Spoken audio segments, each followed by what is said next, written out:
Hi, good morning, everyone. Welcome to the High Energy Density Science Seminar.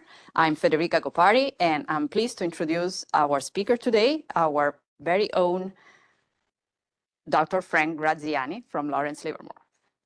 Frank has been the director of the High Energy Density Science Center. I think it's phone.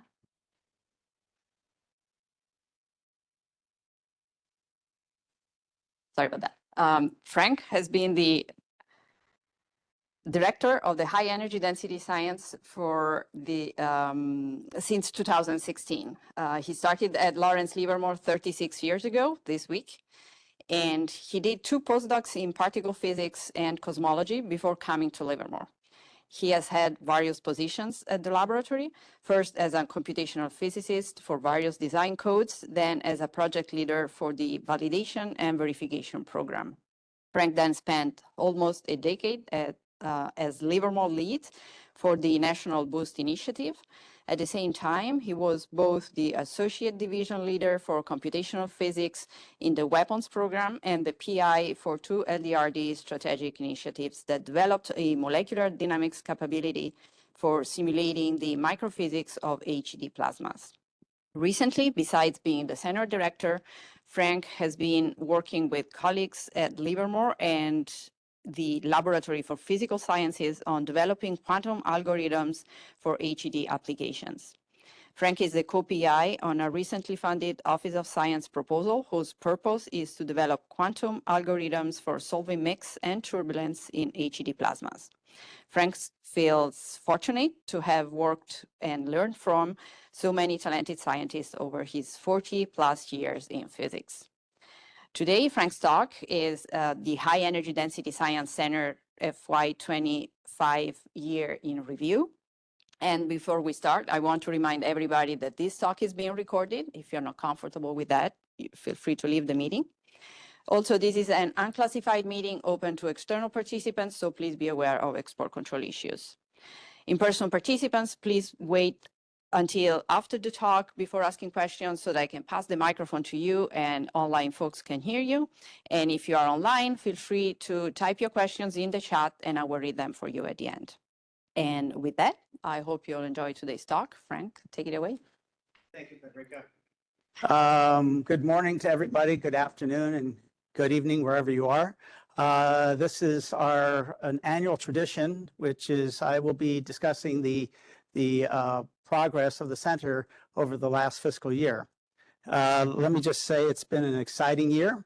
Those of you who watch Formula One Drive to Survive, this is a little, but it's been an exciting year, and we've had many talented people contributing to this effort. So the center was started in 2015. It was established by the 3 directorates, NIF Photon Science, the weapons program, in those days called Weapons and Complex Integration, WCI, now SD, and then also PLS. Rip Collins was the first director in 2015. I came on in 2016 as the acting director, and it's been my pleasure to be the director ever since. Our budget for FY25 was about $1.2 million, with some money coming from earmarked for IFE, inertial fusion energy, and then this year it's about $1.3 million. Oh, and I should say what's also important is we have postdoc support from Strategic Deterrence, which we are very grateful. So the center is established on 4 pillars. The first is education. So this is developing courses in high energy density science in collaboration with universities. This in particular is important because high energy density science is such an interdisciplinary subject. Physics, chemistry, engineering, applied mathematics. So it's a very challenging goal to try to educate the next generation of scientists in high energy density science. We also sponsor, as we'll talk about later, is summer school. And various other activities.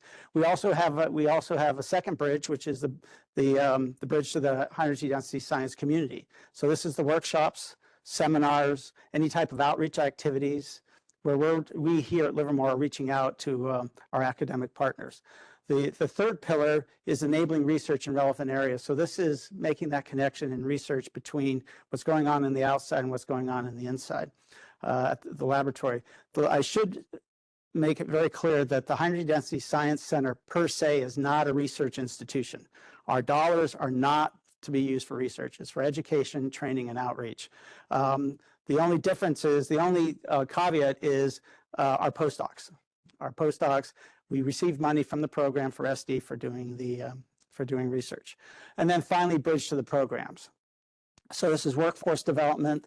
This is our postdocs, our students transitioning to positions at the laboratory, either in PLS, either in the weapons program, NIF, Photon Science, engineering, et cetera. And so with that, we can go ahead, and I will now go through each of these pillars and go into more detail. Whoops. There we go. So before I begin, let me just say it's a very talented group of people that we have. Without these people, this could not be, none of this work could happen. People are committed, they work extremely hard, and they cover all the different pillars that I've just discussed. So let's talk about education. So this is something that we've partnered with actually Farhat Beg, who's sitting in the audience today, Professor Beg, since 2017. When I first came on board, which was to develop a course. We developed a course back in 2017, which was an overview of high energy density science. Jeff Colvin was the lecturer. The technology was much more in terms of hybrid mode, where we were trying to communicate to the outside world in a virtual sense, but also we had students inside the classroom. It was a much more crude technology than we have today. But we've been able to develop a number of courses, both short courses, kind of 8 lectures, and long courses, which is typically 10-week long courses. And these classes can cover a wide variety of subjects. We've done X-ray diagnostics. We've done, high energy density diagnostics. We've done X-ray spectroscopy. Like I said, an overview of high energy density science, so a variety of different fields. We have a strong collaboration, like I said, with Professor Beg and also with Professor Rip Collins at the University of Rochester. One of the things that we've done, and this is actually kudos to Joe Kilkenny and Wei Chen, is light-board technology. So for their courses on high energy density diagnostics, and you can see an image of Joe there writing on the board. So he has actually converted his office to a studio. And he writes on the back of his glass, and it projects, and you see the actual image itself, and it projects to the audience. So this was actually Joe's idea, was to look for something more advanced. We are not using it currently for in a course we're currently doing, but we have invested in that technology. So we are doing right now currently, in fact, there was a lecture this morning on warm dense matter physics. This is a 15-week course suitable for both semester students and quarter students.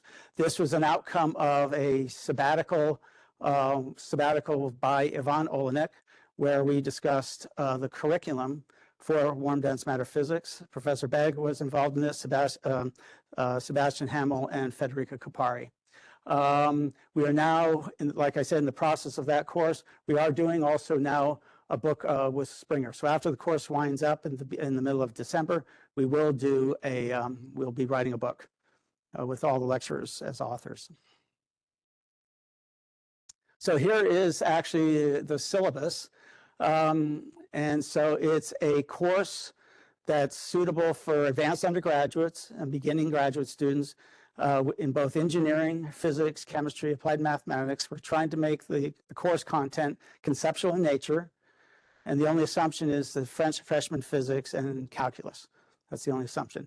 So students can take it for credit, but we also have a lot of people taking, in fact, probably about 2/3 of people attending the lectures do not take it for credit. They just take it for professional enrichment.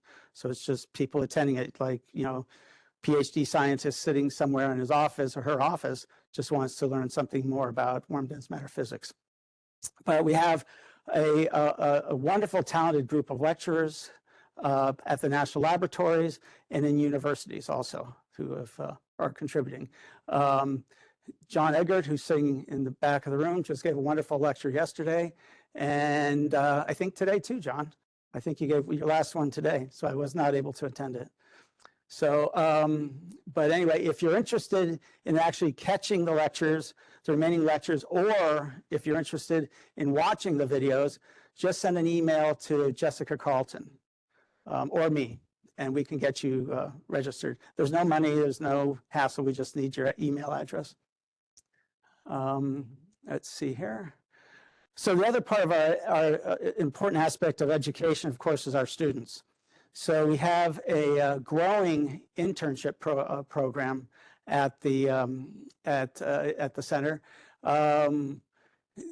We now have had, I think, and Paul can correct me if I'm wrong, but I think it's 400 applications last year for this past summer's internships. We usually have about 15-ish openings. We had 7 returning students. We had a number of ACP students. So these are students through the academic cooperation program where the university funds them. They come here to the laboratory and we support them in terms of finding them a mentor, project, and office space. We also had 2 students from Osaka, Japan, come and be interns here. And we've had a total, this past year, we had quite a few students, 35 total hosted. And we did that by co-hosting, meaning somebody else would share the cost of the student. And that way we were able to bring on more students. The Livermore Lab Foundation actually has been a wonderful philanthropic organization and has supported our students with stipends. And those stipends for our students can be used for anything from groceries to rent, to a new computer, to a desk, to some students in the past have used it to pay to go to a conference, an APS conference, give a talk. So a number of them have used it in ways that they've needed. There's a lot of summer activities. In fact, any of you here who are Livermore folks know how crowded the laboratory is when all of our summer students are coming. And there's a lot of summer activities for these students, including lunches, tours, et cetera. We do also have a student seminar series. Let's see, Paul will be posting, I think, soon the link for the 2026 internships. So please look for those. We try to coordinate with the other directorates in terms of their summer programs. For example, NIF Photon Science and SD, their DSTI program. And then I've got Paul's email address if you have any questions. We had a young man that was with us. He was a student at Columbia University. He took a gap year, a couple years, and he worked with us. And he worked particularly with Ronnie Shepard, who did a wonderful job mentoring Devin Masson. So Devin came to us. He was a student at Columbia University. And he was mentored both by Ronnie, but also earlier by Wei Chen. So he worked on electron fast ignition. He worked with Ronnie on experiments in France on the Apollon laser. And he has now started, I believe this last month, started the PhD program at UC Irvine. So it's a wonderful transition from being an undergraduate at Columbia, taking a gap year, working with us, doing research, and then transitioning to graduate school. So it was a really nice, I want to mention one other student. So Danny Attia, who's also at UC Irvine, I believe, also participated in those experiments. And Danny has been a summer intern with us in the past. He wasn't here this year, but he's been with the past. So we've developed a stronger relationship with UC Irvine, in particular, the professor is Franklin Dollar. And I'll mention Franklin in a moment. Oh, well, here we go. Here he is. So one of the newer connections we've made in the last couple of years is with the University of California Livermore Laboratory Collaboration Center. And so this is UCLIC, and we've partnered with both University of California professors and UC Office of the President, of which Camille and Alan Wan are members, to establish an anchor, high energy density science anchor. So this part of the campus sits over off of Greenville Road, so it's on the eastern part of the campus. It's not part of Livermore per se. It's actually it's the University of California building run by the University of California, but we connect with them, and it's a great way for us to establish collaborations with University of California students, with professors, and Lawrence Livermore National Laboratory. So we have a cadre of folks here drawn from UC, UCOP, and the lab. Felicia Albert, David Strub at UC Merced, Franklin Dahl, Professor Begg at UC San Diego, Franklin Dahl, as I mentioned earlier, at Irvine, Federica, myself, and Paul. So this year in particular, we had two, I think, fantastic events. One was a undergraduate summer school in high energy density science. So this was focused particularly, again, on undergraduate students from UC campuses. And then we had a graduate student fair this past summer, and I have slides on both of those. And I believe for FY26, we're going to do a planetary science workshop. Is that maybe? Okay. So, all right, so this is the UC Grad School Fair. So this was actually incredibly well attended, and I think very successful. It was a partnership, again, between UC, UCOP, and the laboratory. And the idea was to bring UC campuses on site here at UCLIC and have our summer students, both our summer students at Livermore and also at LBNL, attend this UC grad student fair and learn about the campuses, learn about admission to UC campuses, learn about what it's like being a graduate student and dealing with admission and finances, et cetera. And there's many, many panels. I think it was quite successful. I think I might have mentioned there was 200 prospective students that attended this. So it was, I think, a great success. And so kudos to this organizing team for I think, a great effort. And then the undergraduate summer school in high energy density science. It was, I think, about 20 to 25 students. Again, undergraduates. It's a pilot program open, so we just had it open to UC students this year. If we may decide to branch out and invite students from other campuses when we do this again, but this was, again, just an experiment. So we had lectures. In fact, a number of people in this room gave lectures there covering high energy density science. But there were also panel discussions by early career LNL staff about transitioning, getting your PhD, and then transitioning to in high energy density science and getting what a career is like in high energy density science.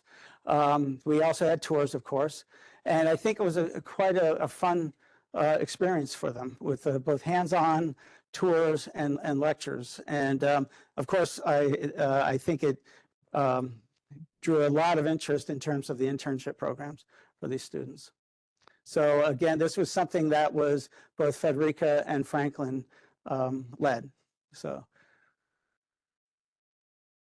let's go to the second pillar, which is the bridge to the high energy density science community. So one of the things that we started, in fact, right away, as soon as I became acting high energy density science director, was a seminar series. And it was a little surprising to me when we came here that we did not have a regular seminar series that focused on high energy density science. So we actually now have a hybrid system. When we started back in 2016, before COVID, 2017, pardon me, of course, it was all in person. And then we went to COVID, then COVID happened, we went to all remote. And then when we came back, now the challenge was hybrid. And that was a difficult challenge. Paul Grabowski was the head of the seminar series at that time, and the technology was very, very difficult. We finally got all of it to work, as you can see. And now we have Federica Capari as directing the seminar series. So there's an annual nomination process. So we actually send an e-blast to people across the laboratory asking them to select people that are have exciting research to present and also are very good at presenting. In fact, there's Yvonne Olenek during a sabbatical giving one of the seminars last year. Okay. One of the other efforts that we started working on immediately in 2017. Again, this is one of the first things I started doing was an effort an effort that's funded by the Minority Serving Institutions Partnership Program of NNSA. And this is an effort to bring together minority serving institutions and national laboratories focusing on research of common interest, but also in workforce development. So Federica Copley now directs this, and she's been doing an excellent job. I know it's incredibly hard work. And so the effort focuses on both workforce development, but also the physics area is ionization in dense plasmas. So we have an annual meeting. We have this annual meeting actually at UCLIC. And the university partners are UC Merced, Morehouse College, and Florida A&M University. And I think I'm right and correct in saying I think Florida A&M University is the only historically Black college university that offers a PhD in physics, but I could be correct. I could be wrong, but I think that might be a true statement.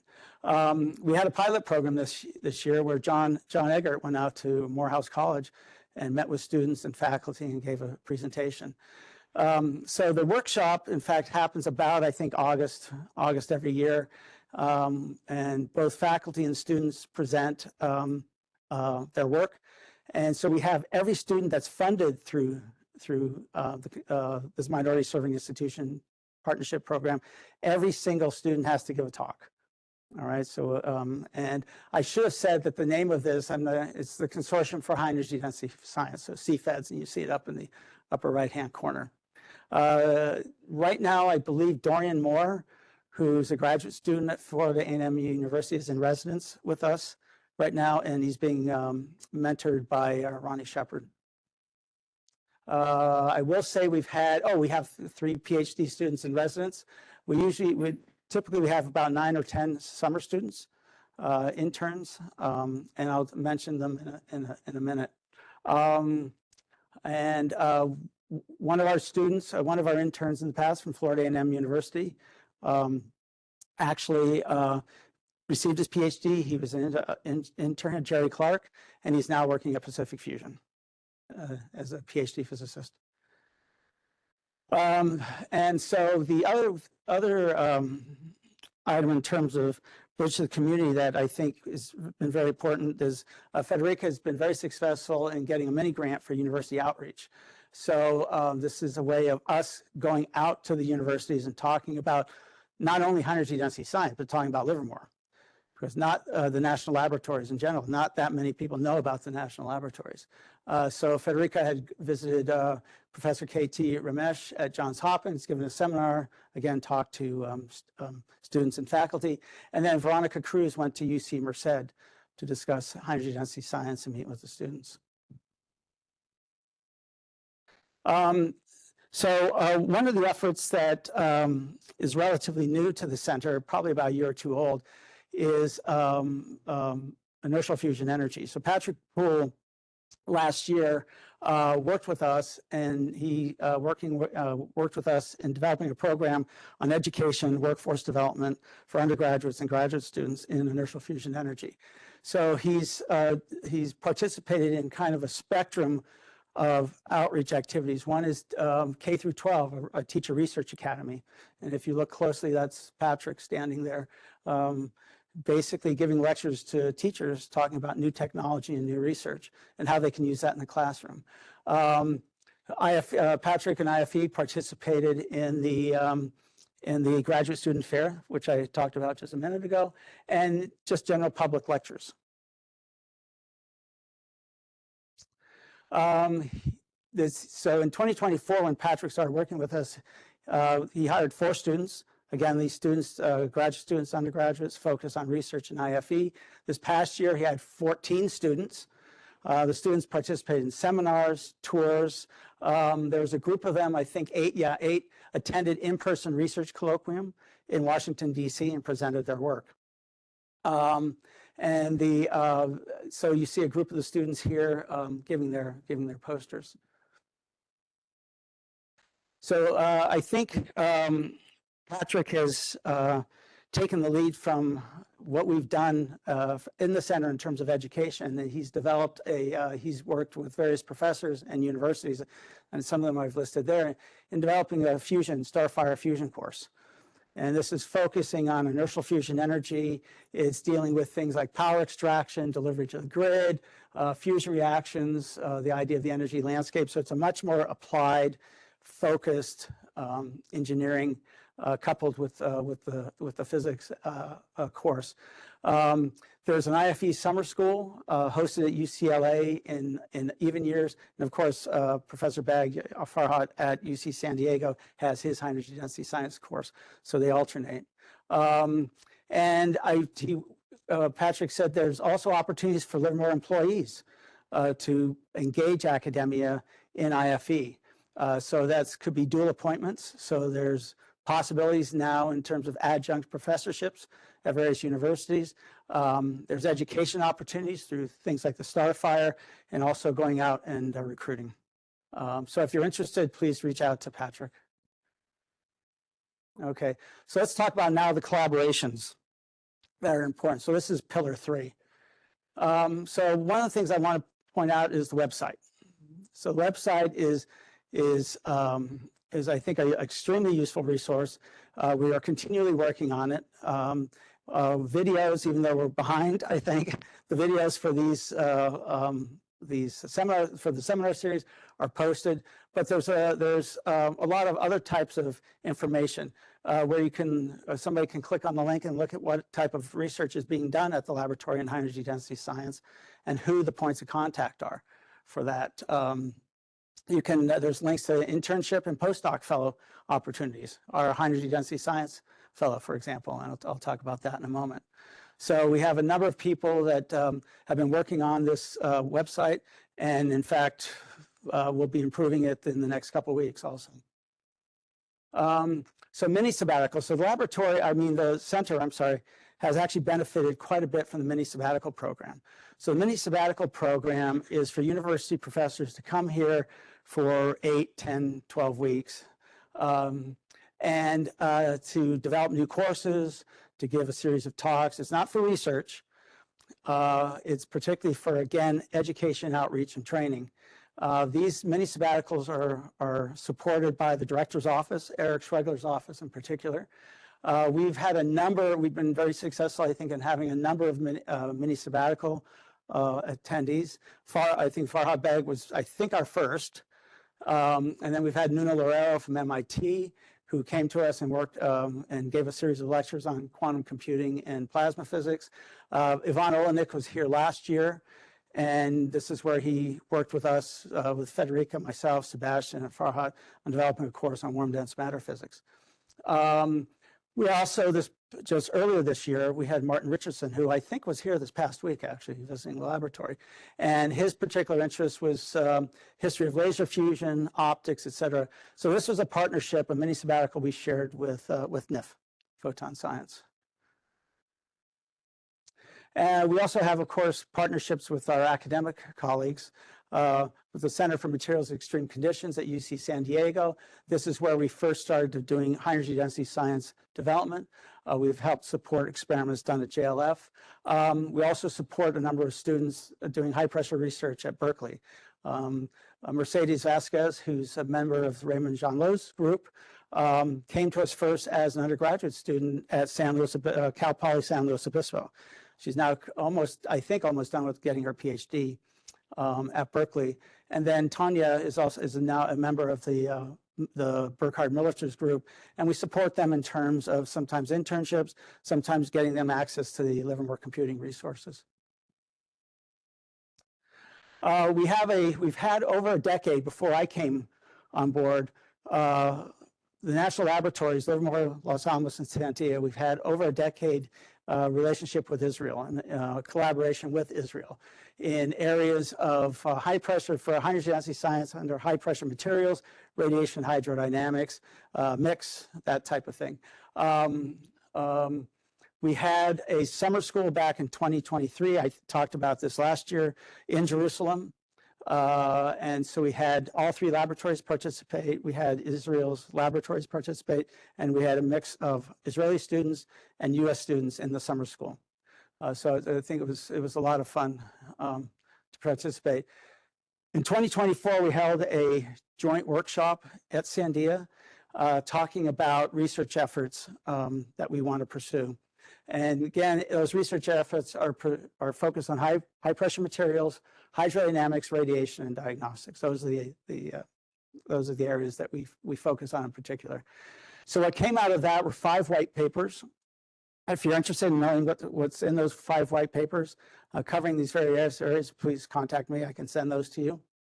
But an outgrowth of that has been a proposal for a joint hydro-mix experiment. And this is looking at defects in implosions. And this is, again, an outgrowth of the Sandia workshop. We have weekly design meetings and other discussions with the Israeli scientists. And we have an experiment. Well, provisionally it was planned, the first shot on Omega in January, but the budget issues that may be, I just heard this morning, that may be put on hold. But Alex Doe has done a wonderful job at really leading the design team and getting this done and working with the Israelis. A group of them from Israel will be coming in December of 2025 to talk about that shot and talk about other types of physics. And that's, so far, that's still on the calendar. But they will be coming out here the second week of December to talk about the upcoming Omega shots. We've also had strong interactions with Japan, and this is also a historical relationship. We've had a weekly, a monthly seminar series with students and professors and scientists from Osaka. There in 2024 at the APS-DPP, there was a US-Japan workshop on IFE. Felicia Albert, I apologize, and Natsumi Owada and Farhat Beg organized that mini workshop. There was a visit by the scientists, including Yuki Tamaro, who's sitting in the back there. There's a group of scientists from Osaka that came here in February to talk about upgrades to the Gecko laser. And Yuki is actually here on a sabbatical leave for kind of 6 months or so, maybe longer, to help with the design for the Gecko system upgrade. So we had a number of lectures and talks by the Osaka group talking about their needs. We actually had a number of talks then by the NIF team talking about optics, laser delivery, et cetera. And I can't actually thank the NIF group enough. I've listed there Jean-Michel and Jeff Boudet and Tayab, who did fantastic work, but there are more people involved in, from NIF that participated in this discussion and the continuing discussions in helping with the Gecko upgrade. And my deepest thanks go to all those gentlemen for helping. Yuki, as I was saying, is here doing a sabbatical stay. You're doing the beam design using the virtual, I think it's VBL++, virtual beamline tool, computer tool, and working quite closely with Jean-Michel. I will say also Paul Grabowski has been instrumental in helping get this whole thing, whole visit started. Okay, let's see and I said thank you, NIF team. So let's finish off with kind of the last bit, and this is the last pillar, which is a bridge to the programs. So one of the outgrowths of a strategic plan that we initiated back in 2017 was the idea of a postdoc. And I think, I hate to give false attribution, but I think it was an idea in our discussions from Rick Krause, who's now a professor at University of Nevada, Reno. But he suggested, hey, why doesn't the center have its own fellowship? It could be a named fellowship. So we did. So we received approval from Bill Goldstein at the time, and we received funding to do this from Strategic Deterrence. And our first fellow was actually Andrew Longman, who's now a staff member at NIF. Carrie Wong was our second, who's now working at Meta. And then we have a number of current fellows, Liz Grace, who's in her final year, Graham Sutcliffe, and Patty Cho. And we just have a brand new Lawrence Fellow who's sitting here, John Copley, his topic is computational alchemy. I'll read it. A powerful approach for multi-component phase equilibrium. So we're very pleased to have you here.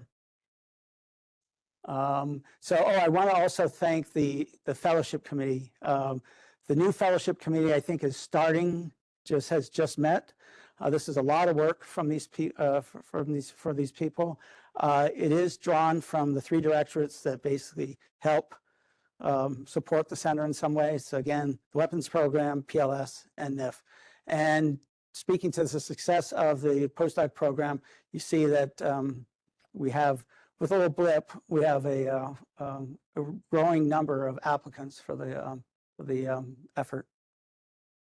Building 161. So for those of you who are not at the laboratory, who maybe are online, I don't think know that much about Building 161. So this is a technology facility. So this is a hands-on facility where they do develop and build diagnostics and do target fabrication, for example, targets for the Jupiter laser facility, et cetera.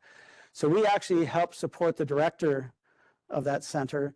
The technology facility is run by PLS, but we help support them in terms of their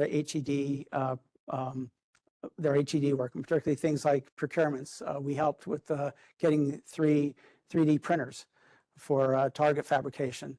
And so I just want to highlight, this is the Apollon chamber optic. This is actually Patty Cho, who is one of our postdocs, and student Samin Yunus, who is one of our students from UC Merced, graduate students who's been with us, and then Eric Folsom, who's the director. So they're there.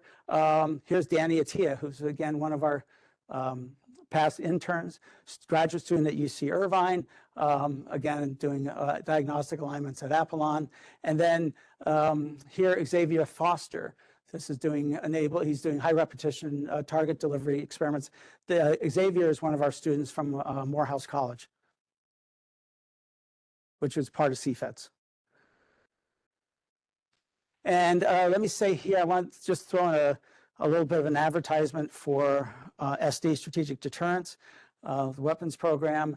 They've, over the past probably 5-6 years, have done more outreach in terms of, again, helping with workforce development and drawing people to their programs.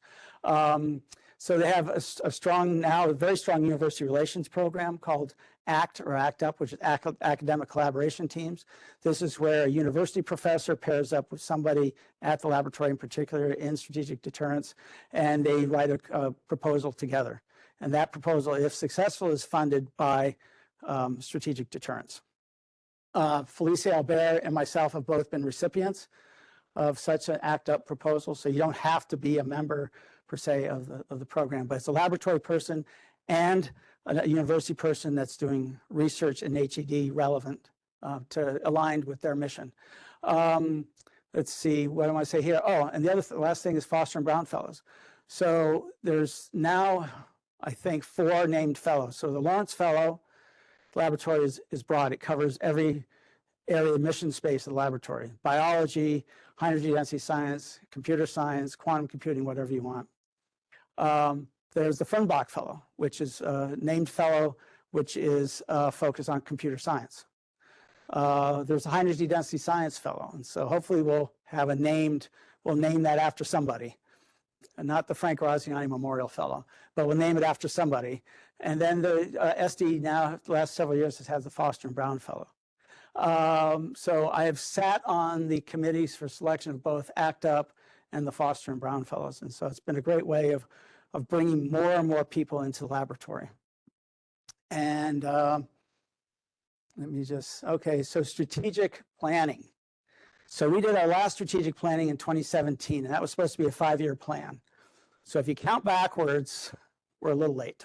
So thanks to these individuals, along with their leader, Wei Chen, for this putting together a renewed strategic plan. And that strategic plan is now in the hands of our technical information department, and is being cleaned up and prettied. This was the original plan we put together that went from 2018 to 2022. We have that online. I may have a few hard copies if you want to see it. But a couple of things, like I said, came out of that was the postdoc program and mini sabbaticals and HED distance learning. So a lot of those things are listed in this document. So it was really important getting that group of people together with their ideas. And these individuals, again, are all drawn across the laboratory. So this was kind of what they were, their mission. It was identifying changes in the lab's mission, identifying the needs for the program, and evaluating the new landscape of HED research, including things like IFE, and machine learning / AI and quantum computing. They liked what we had done with things like the distance learning with our students, with our postdoc program, seminars. So new ideas that came out of this, which is something that we're now discussing, and I think we're starting to try to fund. One is create a new named graduate level fellowship.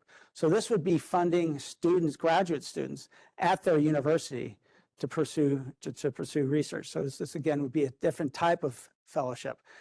The other is to establish a 2-year post-baccalaureate program. So this is the so-called gap year, right? So we've had a number of students, actually since I came on board in 2016, that have reached out to me individually and said, do you have funding for a gap year? And we have done this occasionally if we've had the funding. But there's more and more of a need for this. And so the question is, what recommendation was to do this in a more official manner. So develop new courses, for example, in IFE, working with people like Patrick, but also materials at extreme conditions. Right? And we want to strengthen connections to the programs, particularly things like programs like SD. In fact, I just a couple months ago gave a work in progress talk at Strategic Deterrence to try to check that box. So any type of outbrief we can do to them to make sure that they're aware of what we're doing. But also there's other activities going on. So the stockpile stewardship academic programs where NNSA actually funds universities and funds their research efforts and in areas that are mission aligned. And we should be doing more outreach in those type of programs to attract students and faculty, students and postdocs to the laboratory, but also engaging with faculty for collaborations. And I think that's it. So I will say, I want to thank all the people that have been involved in the center, either officially or unofficially, historically, but there's been a lot. It's been a lot of folks that have made the center a success, and I don't have Red Sox. So with that, I'll leave it there. I don't know if there's, I think that's it. So thank you.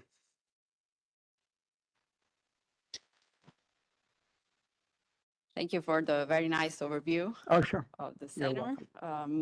There are no questions online. So folks online, just a reminder to please type your questions in the chat if you have any, and we can start with questions in the room.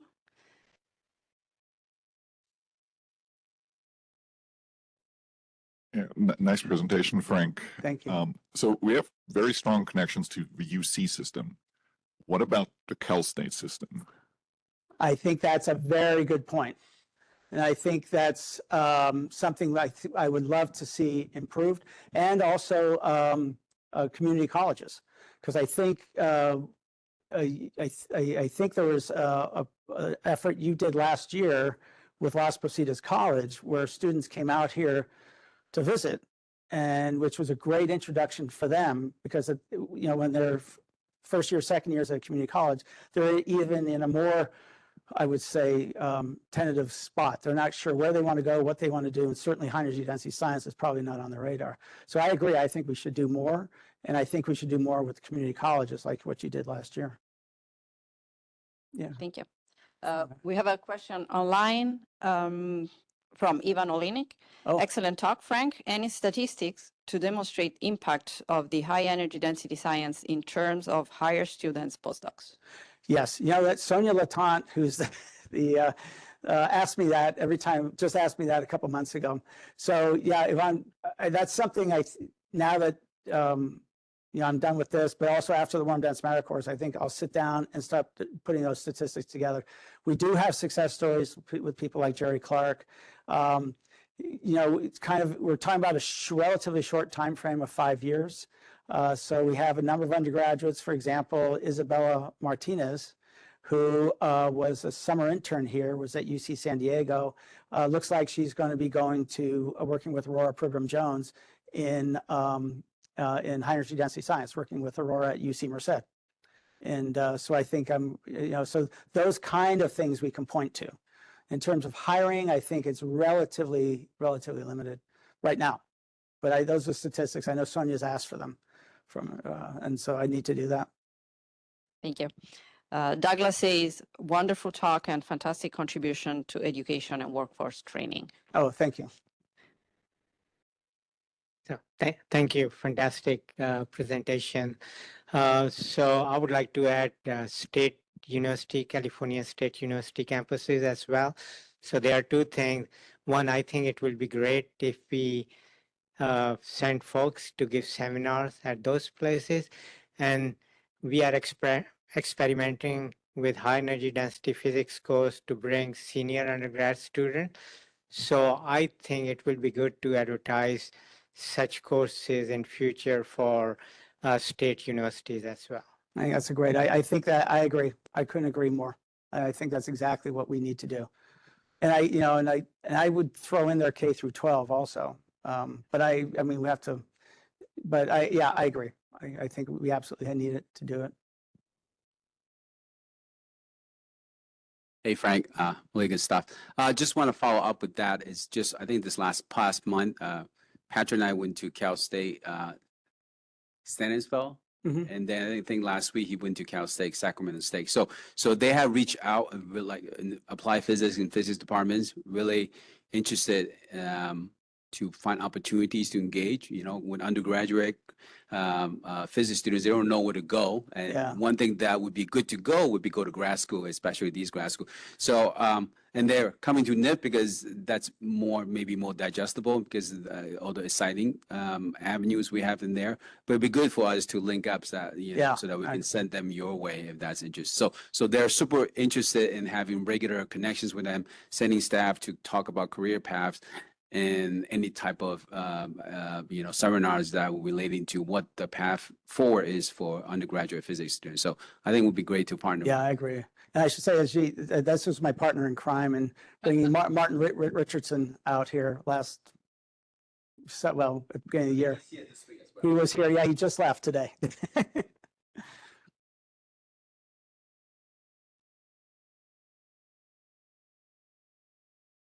Great talk, Frank. So you guys have done a bunch of work to make classes. How can you partner with universities to make sure kids can get credit for those classes? That's a great question, Michael. We do have a system for doing it.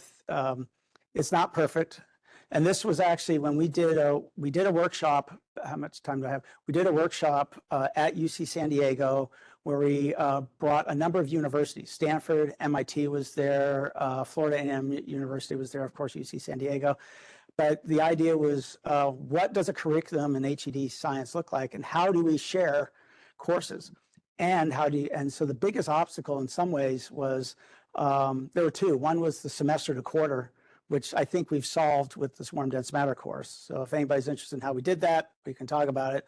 But the other is getting credit. How do we do that? So I think Farhat is actually, at least for University of California students, has found a way to do it. I don't know if Farhat wants to talk to you about that, mention that. So for the current course, they are students from other UC campuses, and actually there is one from Lawrence Livermore National Lab. So there are two mechanisms to take for credit. One is their intercampus transfer of courses credit. So that's pretty simple. There is one form that you submit to your department. It comes to UCSD, and then you are added to the course. The other is through extension program. If you are, for example, an employee at Lawrence Livermore National Lab and you want to take for credit, you can do that through UCSD extension program. And so getting back to Michael's, thank you, Farhat. Getting to Michael's question, I think is probably more broad, right? So what if you're at Montana State University, right? And so, and you want to take it for credit. So we've tried to explore options where we actually will communicate with that department, and maybe the student can take it as a research topic seminar. You know, many of these catalogs will have a class listed under research topics or something. So maybe they can do something like that, because we do have, for students that want it for credit, we do have midterms, we have homework required, and we have a final exam, and we do grade them, and so it's pretty rigorous. The university, with this last class, of course, we're partnering with UC, but we're also partnering with the University of South Florida. So Yvonne has a number of ways for students outside of the system to get credit through things like extension programs and that sort of thing. But I would say that's one of the biggest obstacles to having kind of a universal curriculum in high-energy density science, where we have a sort of a confederacy of universities and colleges all contributing lectures, and we have a standard curriculum. Let me just get off my soapbox in a second. For example, my degrees are all in physics. My PhD was in physics, my undergraduate. There's a standard curriculum, and everybody took that standard curriculum, right? High-energy density science is different. It's so interdisciplinary, it's all over the place. There's some people that emphasize high-pressure science, some people emphasize material science, some people emphasize plasma physics. So how do we agree, what is a set of, what's a minimum set of skills that you, Michael, as a graduate student would need to come work at a place like Livermore, or a place like Los Alamos, or Sandia, or Pacific Fusion, or wherever, right? What is that minimum set of skills? I think that's something we still need to talk about. And it was left, I think we made a lot of progress back in 2018, I think at UC San Diego, but you know, COVID hit, and so I think that's stuff I think we still need to do. So I think this is it's a really deep question, you know. So sorry, that was kind of my soapbox. There's a follow-up comment from Ivan about the credit. We have several external students taking more dense matter course for credit registered as visiting students, including some from LLNL. Awesome. And he has, the only obstacle is the out-of-state tuition paid by students for non-Florida residents. Yeah, that's the other obstacle I didn't mention. I blanked out from my mind, was the idea of tuition. Right. So, I mean, and I should also throw in the fact that if you want to just take it and you just want to take it for professional enrichment, there's no cost. So we've done these courses, we've done kind of 8 or 9 of these classes. And like I said, HE diagnostics, HED science overview, X-ray spectroscopy, which Professor Begg helped to design that course on his sabbatical. If you just want to take it for professional enrichment, you just sit in, you just take the course. You can sit in it and just, you know, pretend you're a retired person like I'm going to be someday, and just want to be, you know, oh, I want to learn more about this. You can do that. It's absolutely free. All right. So. Thank you. Any other questions in the room or online?